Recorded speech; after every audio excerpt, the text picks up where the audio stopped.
All right, today we're going to be talking about the 4 mistakes that we see in the catch of the power clean. Okay, so Brendon's in his power clean setup. The first mistake, when he cleans it up, we see a lot of athletes that catch with the lean back, okay? The bar's kind of bringing them back, they're catching lean back, and what we see is that it's going to put a lot of pressure on your low back. Not a good position to be in, you're not going to be very strong there, and you probably will end up with a back injury at some point.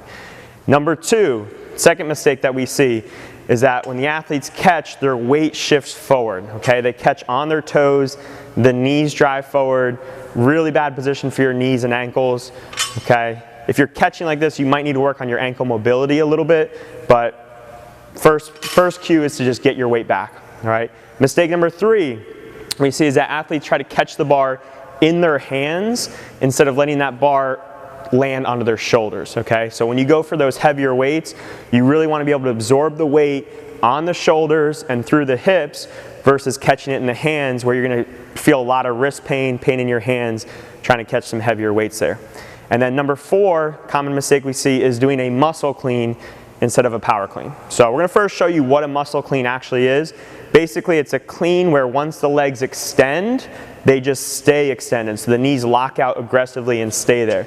All right, this can work for lighter weights, but in most workouts, we want to be efficient, not just get the bar up. So we want to catch with a little bit of a knee bend instead of catching with straight legs.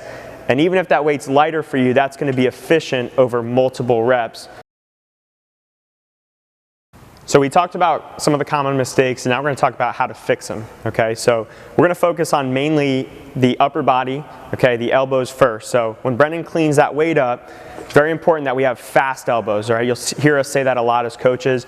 We want to see fast elbows. Basically, we want the elbows to get to the point where the triceps are parallel with the floor immediately. There's no catch and move them up. Also, if you slow down the motion, you'll notice that bar goes from in the palm of his hand to rolling out onto his fingertips by the time that bar lands on the shoulders. Now we want to focus on what the lower body is doing, okay? Once the hips hit that violent extension, it's very important that we keep our weight in our heels and the knees go out, okay? So weight landing in the heels, butt goes back, knees go out. That's going to help keep your weight in your heels.